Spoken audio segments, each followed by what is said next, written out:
سورۃ الکوثر مکی ہے، یعنی ہجرت سے پہلے اس کا نزول ہوا۔ اس میں 3 آیتیں ہیں۔ اگر صورتوں میں الفاظ کو دیکھا جائے، حروف کو دیکھا جائے، تو حروف کے اعتبار سے یہ قرآن پاک کی سب سے مختصر سورت ہے، لیکن معنی کو دیکھا جائے تو یہ تو علم کا ایک سمندر ہے۔ بسم اللہ الرحمن الرحیم، اللہ کے نام سے شروع جو بہت زیادہ مہربان نہایت رحم کرنے والا۔ اس سورت کا ترجمہ سننے سے پہلے اس کا شان نزول سماعت کیجیے۔ یہ سورت اس لیے نازل ہوئی کہ جب نبی اکرم صلی اللہ علیہ وآلہ وسلم نے اسلام کی دعوت کو عام کیا تو کافروں نے پہلے تو مخالفت کی اور آپ کے خلاف پروپیگنڈا کیا، اور پروپیگنڈا بھی کیسا ہوتا تھا، اللہ اکبر۔ آپ سوچیں، آپ کسی کو سمجھانے کے لیے بیٹھے ہوں اور 100-200 آدمی جمع ہو جائیں اور آپ پر نعرے بازی شروع کر دیں، آپ کو مجنون کہیں، کاہن کہیں، جادوگر کہیں، ساحر کہیں، اس طرح کے وہ القاب دیں اور شور مچائیں، بتائیے کسی کو دین کی بات بتانا کتنا مشکل ہے۔ تو کافروں نے یہی کیا، آپ پر پتھر برسائے، آپ پر الٹے سیدھے الزامات لگائے، کیونکہ عام طور پر اہل باطل کا یہ طریقہ ہے کہ وہ حق کو دبانے کے لیے جھوٹے الزامات لگا دیتے ہیں۔ تو انہوں نے رسول اللہ صلی اللہ علیہ وآلہ وسلم پر جھوٹے الزامات لگائے، کسی نے کیا کہا، کسی نے کیا کہا، لیکن سرکار دو عالم صلی اللہ علیہ وآلہ وسلم نے اپنے مشن کو جاری رکھا، اور چونکہ یہ حق تھا، جھوٹا پروپیگنڈا کرنے کی وجہ سے اور اسلام پھیل گیا۔ اس کی وجہ یہ ہوئی کہ جب لوگوں نے یہ سنا کہ یہ ایسے ہیں تو لوگوں کو تجسس ہوا، اور لوگ دور دراز سے سرکار دو عالم صلی اللہ علیہ وسلم کا دیدار کرنے کے لیے آئے کہ یہ کون ہیں جن کی اتنی برائیاں بیان کی جاتی ہیں، جس نے سرکار دو عالم صلی اللہ علیہ وسلم کو دیکھا اور اس کا دل زندہ تھا، دیکھتے ہی سرکار دو عالم صلی اللہ علیہ وسلم کا غلام بن گیا۔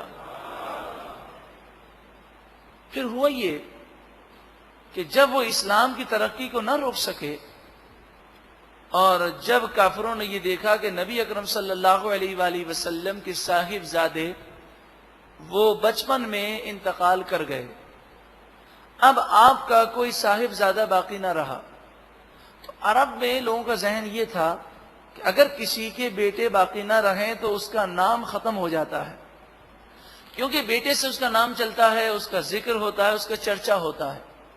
جب بیٹا ہی نہیں ہوگا تو ان کا قبیلہ کیسے بنے گا؟ کیونکہ عرب میں جو قبیلے بنے، جیسے بنو ہاشم، تو یہ ہاشم کی اولاد میں سے ہیں۔ تو عربوں کے یہاں اور دنیا میں رواج تھا کہ قبیلے بنتے تھے نام سے، اور بیٹوں کے ذریعے یہ قبائل بنتے تھے۔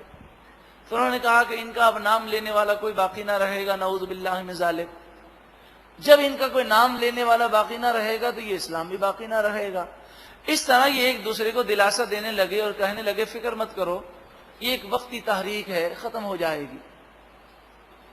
تو اس پر یہ آیت کریمہ اور یہ سورہ مبارکہ نازل ہوئی کہ ان کا جو دشمن ہے وہی ہر خیر سے محروم رہے گا۔ نبی اکرم صلی اللہ علیہ وسلم کا ذکر تو آسمانوں میں ہو رہا ہے، زمینوں میں ہو رہا ہے، قبر میں سرکار دو عالم صلی اللہ علیہ وسلم کا دیدار کرایا جائے گا، وہاں سوال ہوگا۔ قیامت میں مقام محمود پر جب سرکار دو عالم صلی اللہ علیہ وسلم جلوہ افروز ہوں گے تو سب حضور کی تعریفیں اور توصیف بیان کریں گے۔ ان کے ذکر کو مٹانے والا مٹ جائے گا، ان کا ذکر نہ مٹے گا۔ بسم اللہ الرحمن الرحیم، اللہ کے نام سے شروع جو بہت زیادہ مہربان نہایت رحم کرنے والا۔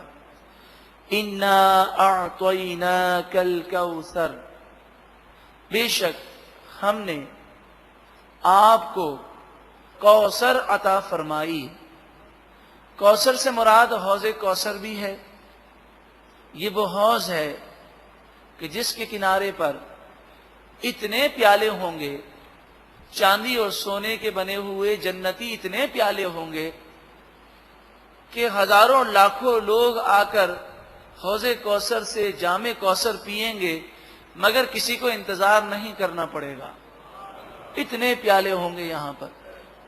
لیکن بعض خوش نصیب تو وہ بھی ہوں گے کہ جنہیں خود سرکار دو عالم صلی اللہ علیہ وسلم اپنے دست مبارک سے جام کوثر پلائیں گے. یہ وہ ہوں گے جو دنیا میں یہ عقیدہ رکھتے ہوں گے کہ رسول اللہ صلی اللہ علیہ وسلم کا لایا ہوا نظام ہی سب سے بہتر ہے. آپ کی سنتیں وہ اپناتے ہوں گے, آپ سے عشق و محبت میں زندگی گزارتے ہوں گے. یا یوں سمجھیے کہ ان کا یہ کہنا ہوگا اور ان کا عمل بھی یہ بتاتا ہوگا میرا سب کچھ آپ پر قربان ہے یا رسول اللہ.